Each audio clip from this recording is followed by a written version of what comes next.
Il existe des amitiés dans le showbiz. Et puis il y a ce qu'il y avait entre Diana Ross et Michael Jackson. Tout a commencé lorsqu'il n'était qu'un garçon, nerveux, silencieux, à la recherche de quelque chose de solide auquel se raccrocher. Pendant des décennies, elle n'a jamais expliqué pourquoi il la suivait avec autant de dévotion, ni pourquoi il avait dit un jour qu'elle était mère, sœur et amante, tout à la fois. Elle n'a rien précisé quand il a inscrit son nom dans son testament, ni lorsqu'il a cessé de lui parler après son mariage. Mais aujourd'hui, à 81 ans, elle parle enfin, pas aux caméras, ni pour faire les gros titres, mais avec des mots qui révèlent ce qui s'est vraiment passé. Les débuts de Motown à quelque chose de plus. En 1969, Michael Jackson n'avait que 9 ans lorsqu'il rencontra Diana Ross pour la toute première fois. À cette époque, il était le plus jeune membre des Jackson 5, un groupe familial émergent originaire de Gary, dans l'Indiana, qui venait d'être signé chez Motown Records. Diana, en revanche, était déjà une superstar. Ayant quitté les Supremes pour entamer une carrière solo, elle était l'une des figures les plus puissantes et les plus glamour de Motown, ainsi qu'une proche confidente du fondateur du label, Berry Gordy. Techniquement, c'est Gordy qui signa les Jackson 5 après avoir vu une performance filmée envoyée par Bobby Taylor. Mais Michael racontait souvent une autre version de l'histoire, celle où Diana Ross les avait découverts. Ce récit, bien qu'inexact, fut utilisé stratégiquement par Motown pour la promotion. Le label sortit même le premier album des Jackson 5 sous le titre Diana Ross présente les Jackson 5 pour capitaliser sur sa renommée. Michael adopta ce mythe car pour lui, ce n'était pas simplement une tactique de communication, c'était sa vérité. À ses yeux, Diana ne faisait pas que le présenter au monde. Elle le sauvait de l'invisibilité. Leur lien se forma rapidement. Lorsque les Jackson s'installèrent à Los Angeles, Michael séjourna fréquemment chez Diana, dans sa maison des Hollywood Hills. Lors de ses visites, il ne faisait pas que se détendre, il observait. Diana Ross n'était pas seulement une mentor, elle était un modèle vivant de ce qu'il aspirait à devenir.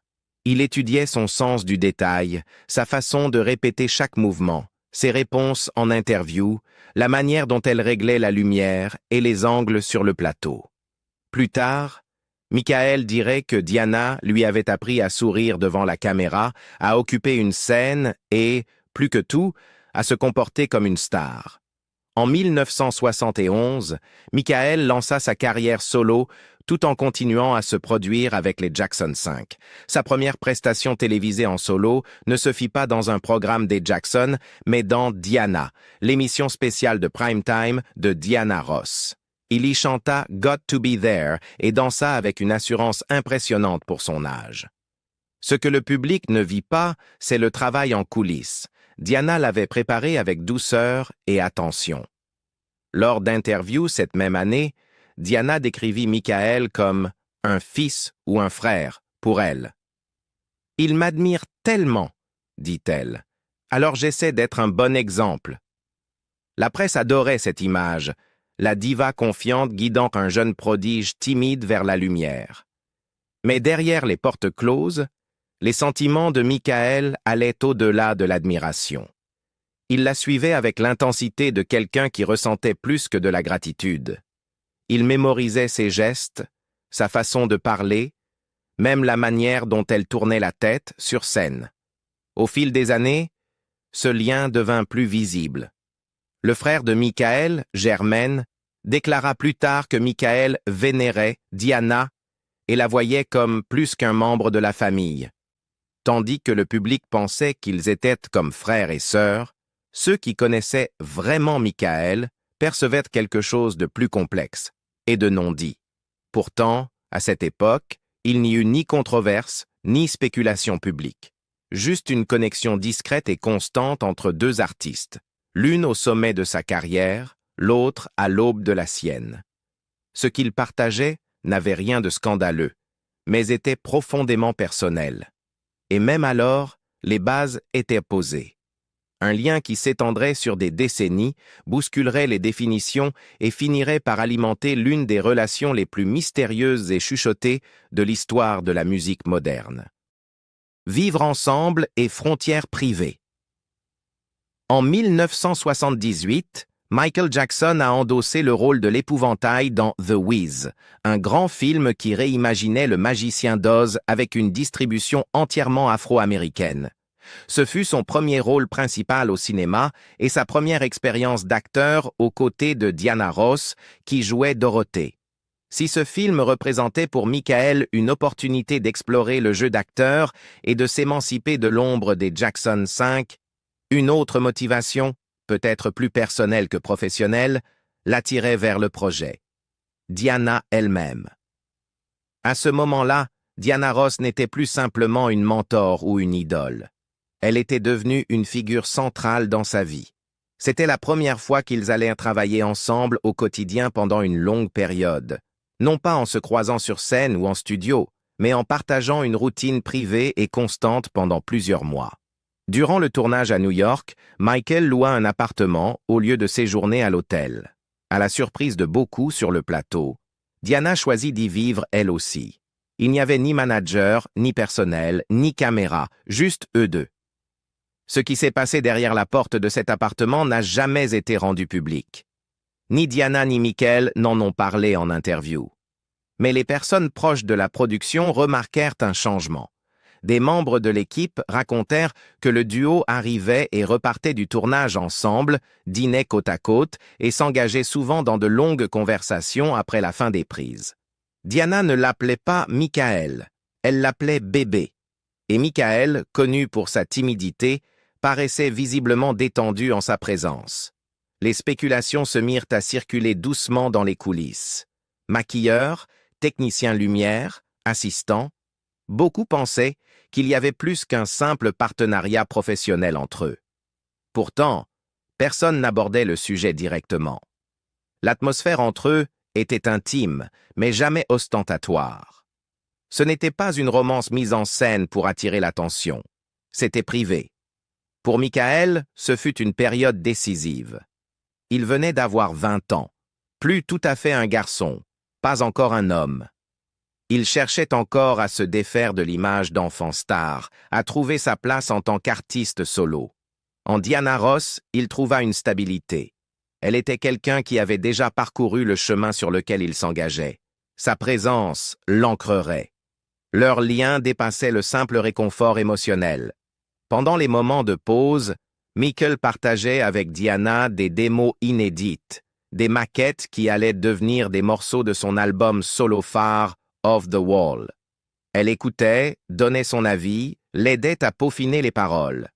Ces séances n'étaient pas des réunions professionnelles, c'étaient des instants de vulnérabilité. Il faisait confiance à son instinct et, plus encore, à son cœur.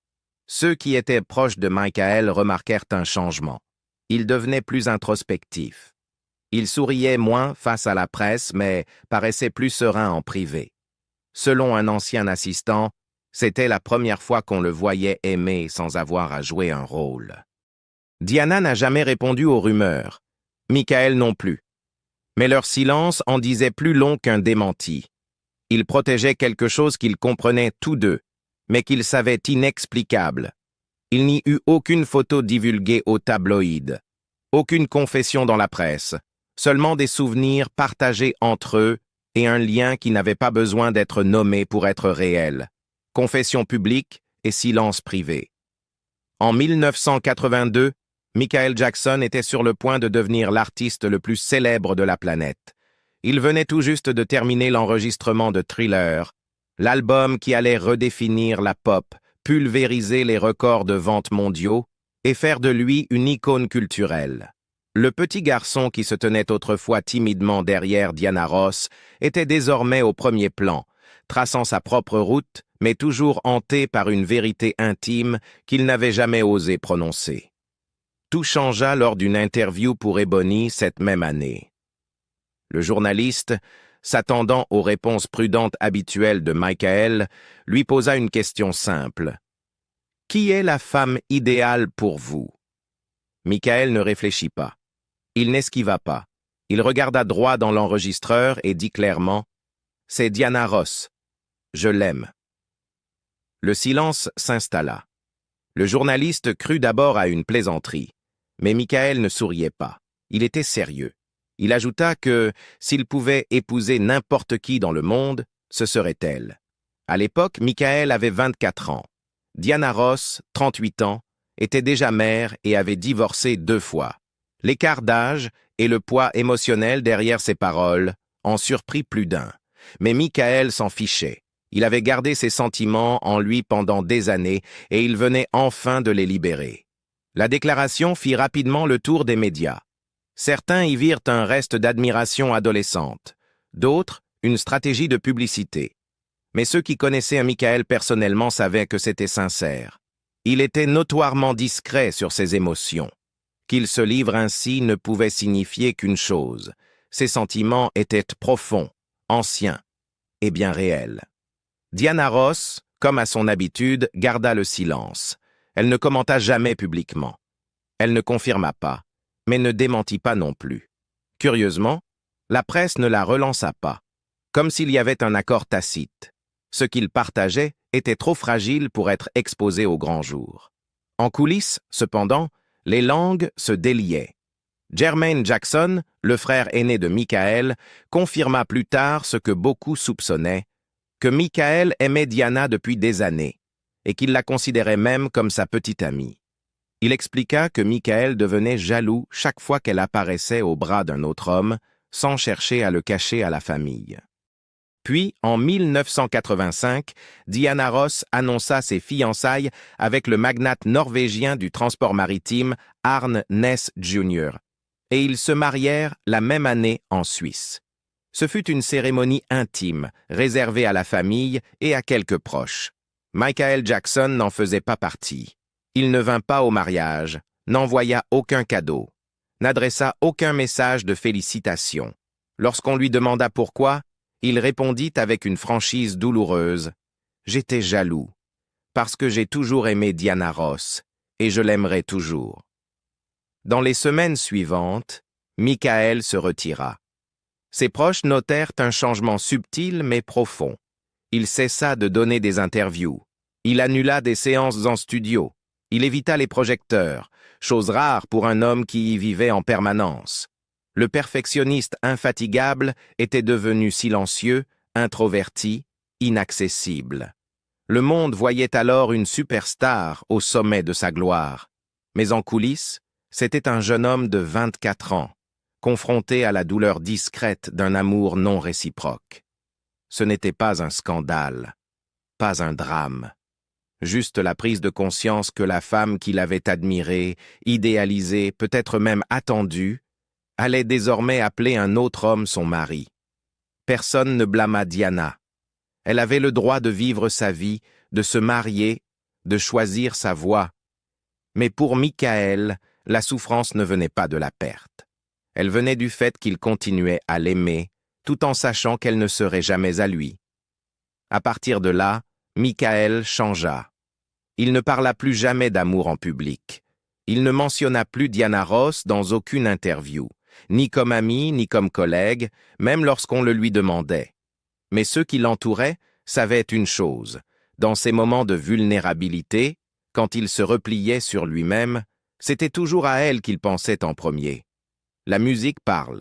Quand Michael Jackson sort Dirty Diana en 1987, le public imagine aussitôt une femme séductrice, audacieuse et dangereuse. Mais le choix du prénom Diana n'est pas un hasard. Pour ceux qui suivaient Michael depuis ses débuts, cette chanson n'était pas juste un morceau, c'était un signal.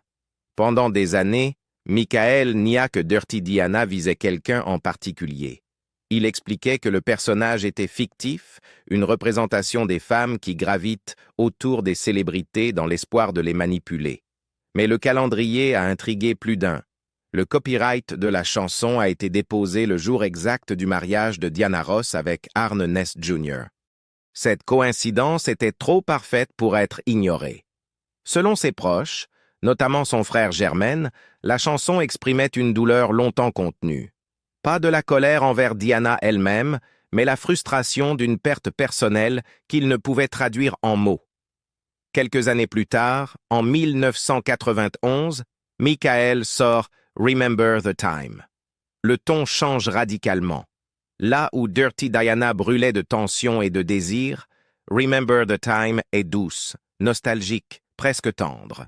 Et cette fois, Michael ne nie rien. Selon plusieurs amis et collaborateurs, la chanson est un hommage discret à un amour qui n'a jamais vu le jour. Un souvenir précieux, impossible à revivre.